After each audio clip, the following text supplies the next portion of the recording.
میرے ایک دوست تبلیغ کے لیے ساری دنیا گھوم آئے ہیں۔ یہ تبلیغ مسلمانوں کے اندر ہے، تبلیغ مسلمانوں ہی میں ہوتی ہے، اور غیر مسلموں تک دین پہنچانے کا نام ہے دعوت۔ قرآن میں دو آیتیں الگ ہیں، ادعو الی سبیل ربک بالحکمت والموعظۃ الحسنہ وجادلہم باللتی ہی احسن، بلاؤ تیرے پر بلا تیرے پروردگار کے راستے کی طرف دانش مندی سے، اور دل میں بات اتر جائے اس طرح سے بلا، اور اگر بحث کی نوبت آ جائے تو اچھے طریقے سے بحث کر۔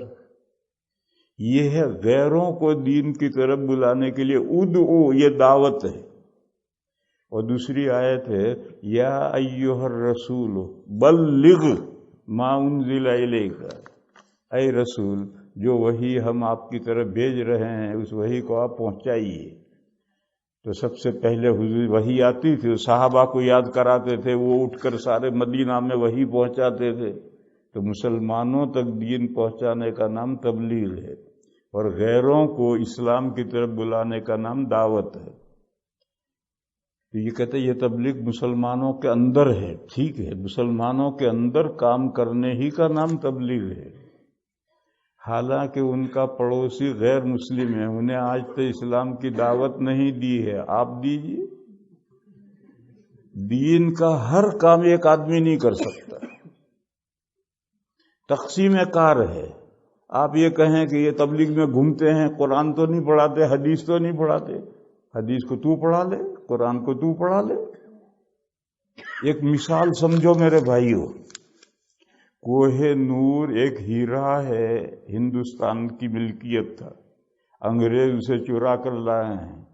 جب وہ حاکم تھے تو وہ کوہ نور ہیرا لائے ہیں، اور وہ لندن میں ہے۔ کہتے ہیں، میں نے دیکھا نہیں، کہتے ہیں کہ وہ 700 گرام کا ہیرا ہے، اور اس کی قیمت پورے ہندوستان، انڈیا نہیں، پورے ہندوستان سے زیادہ اس کی قیمت ہے۔ کہتے ہیں یہ 1 پیس کوہ نور ہے، یہ ہاتھ سے گر گیا اور اس کے 7 ٹکڑے ہو گئے، چھوٹے بڑے۔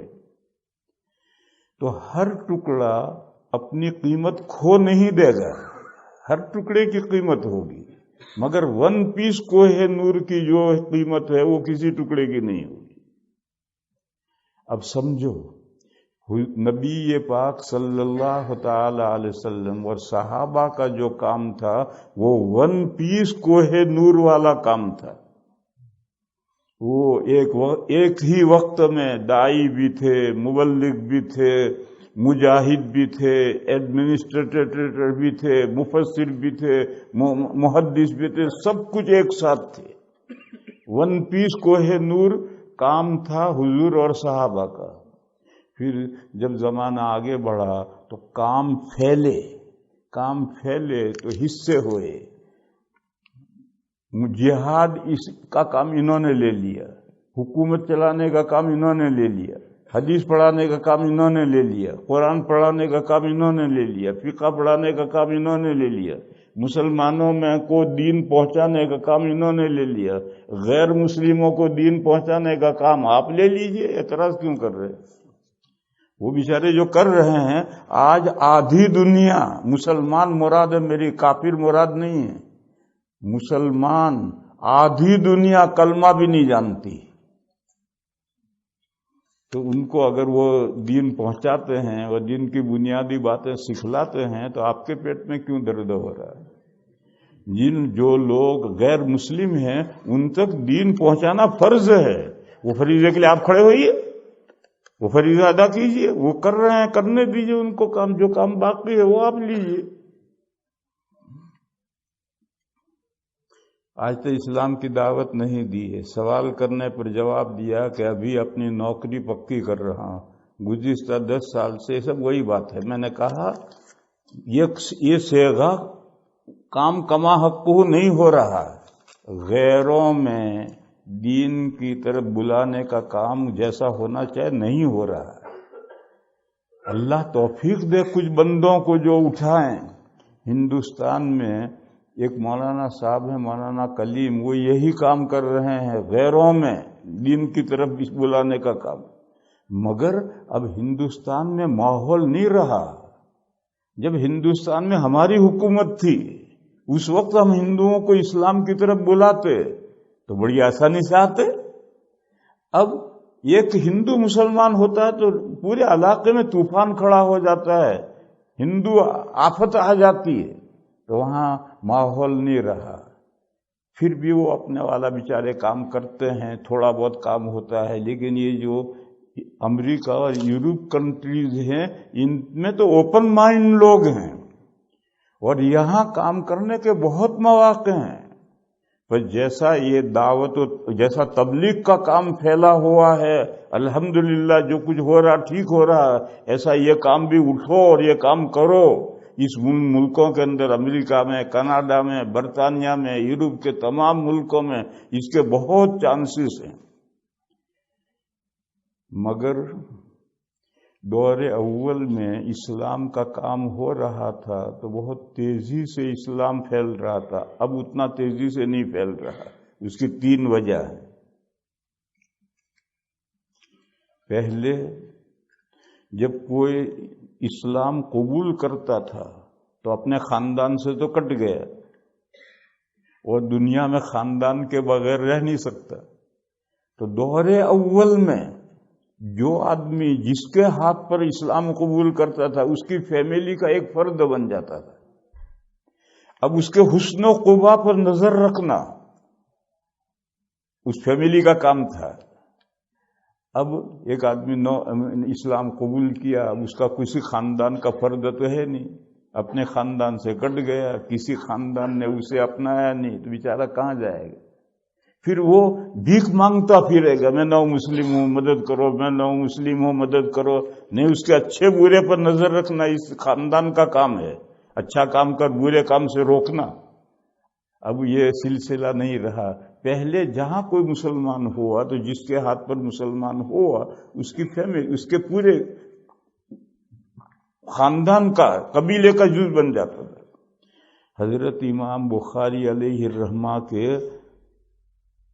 پر دادا محمد بن اسماعیل بن ابراہیم بن مغیرہ، یہ پر دادا جوفی نام کے ایک آدمی کے ہاتھ پر مسلمان ہوئے تھے، تو ان کا سرنیم ہی جوفی ہے، یعنی وہ خاندان میں شریک ہو گیا، اور خاندان کا جو سرنیم ہے وہ سرنیم ان کو ملتا تھا۔ البتہ کتابوں میں فرق کرتے تھے کہ جوفی نسبن، جوفی ولاءن، یہ جوفی ہے نسب کے اعتبار سے اور یہ جوفی ہے دوستی کے اعتبار سے، ولاءن۔ تو یہ ایک سسٹم تھا۔ تو کوئی بھی آدمی اسلام قبول کرتا تھا تو وہ تنہا نہیں رہتا تھا۔ آج جو اسلام کرتا ہے اس کا کوئی تعاون کرنے والا نہیں ہے۔ تعاون چاہے پیسے سے تعاون کرے، پیسوں کا تعاون نہیں چاہیے، پیسے تو اللہ دیتے ہیں، خاندان چاہیے۔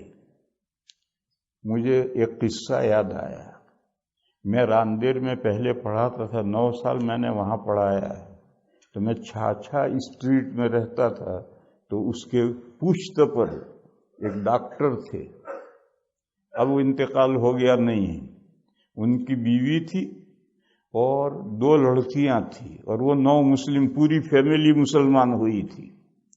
بیوی تو کچھ زیادہ پکی نہیں تھی، مگر بیٹیاں اور ڈاکٹر صاحب بہت پکے مسلمان تھے۔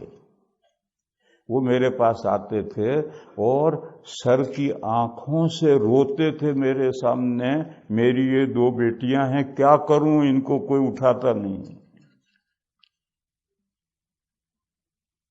سر کی آنکھوں سے بندہ روتا تھا۔ میرے لڑکے اس وقت چھوٹے چھوٹے تھے، شادی کے قابل نہیں تھے، اور میں کوئی کہا ان لڑکیوں کا، مجھے لڑکیاں میرے گھر میں دیکھ کر کہا مجھے پریشان ہوں، ان لڑکیوں کو لیتا نہیں۔ اب یہ صورتحال ہے، اگر لڑکے ہوں تو کوئی لیتا نہیں، لڑکیاں ہیں تو کوئی لیتا نہیں، تو اب کوئی اسلام کیسے قبول کرے گا بھائی؟ پھر میں تو دیوبند مدرس ہو کر چلا گیا. پھر بعد میں اب مجھے معلوم ہے کہ اللہ کے فضل سے دونوں لڑکیوں کا 2 مولویوں سے نکاح ہوا ہے اور بہت خوشحال ہیں دونوں. اور وہ ڈاکٹر صاحب اور ان کی بیوی کا تو انتقال ہو گیا. لیکن وہ میرے سامنے بیچارے روتے تھے آ کر کے میں کیا کروں ان لڑکیوں کو مجھ سے دیکھا نہیں جاتا. تو اب فیملی کے ساتھ جب کوئی آئے گا تو اس کی لڑکیاں ہیں، وہ لڑکیاں کسی کو دینی پڑیں گی. لڑکے ہیں تو ان کے لیے لڑکیاں لینی پڑیں گی. یہ دور اول میں جو سسٹم تھا وہ سسٹم آج نہیں رہا تو اسلام کی اشاعت رک گئی. دوسری وجہ یہ ہوتی تھی کہ دین اسلام کو بڑے بڑے علماء دعوت کا کام کرتے تھے اور دین اسلام کو اس انداز سے وہ سمجھاتے تھے کہ اس کا دل قبول کر لے. ایک صحابی ابو کبیر حذلی ہیں، حضور کی خدمت میں آئے اور عرب کا ڈاکو تھا، عرب کا بہت بڑا ڈاکو. جب اسلام کا غلبہ ہو گیا، مکہ فتح ہو گیا، تب تو سب کو جھک مار کے مسلمان ہونا ہے. تو وہ آیا اور اس نے آ کر کہا میں مسلمان ہونے کے لیے تیار ہوں مگر میری 2 شرطیں ہیں. ایک تو میں زنا کا عادی ہوں، زنا میں کروں گا، اس کی مجھے اجازت ہونی چاہیے، اور ایک میں نماز نہیں پڑھوں گا. اگر یہ 2 شرطیں منظور ہیں تو میں تیار ہوں مسلمان ہونے کے لیے. تو حضور نے ان سے سوال کیا کہ تم جن عورتوں سے، تمہاری بیٹی سے، تمہاری بہن سے اگر کوئی زنا کرے تو تمہیں غصہ آئے گا؟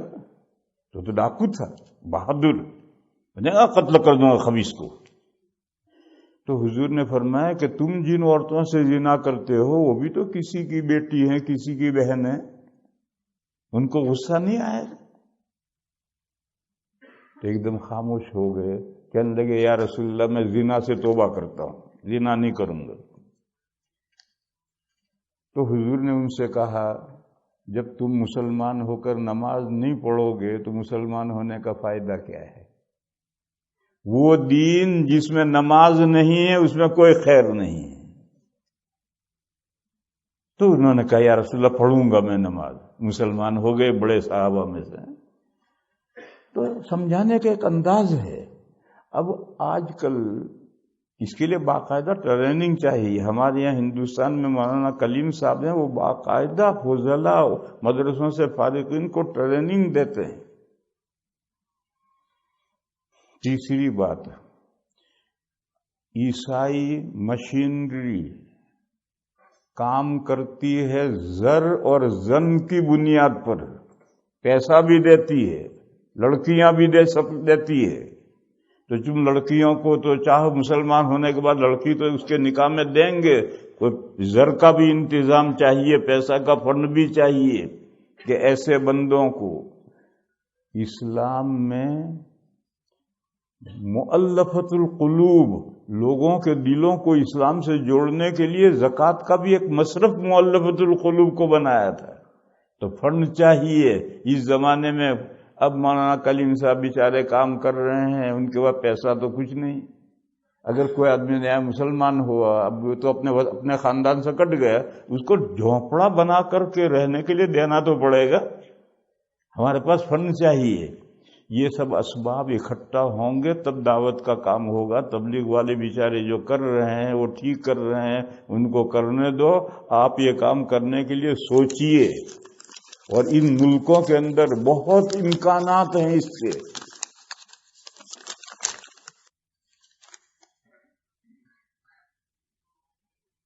میرے ایک دوست تبلیغ کے لیے ساری دنیا گھوم آئے ہیں.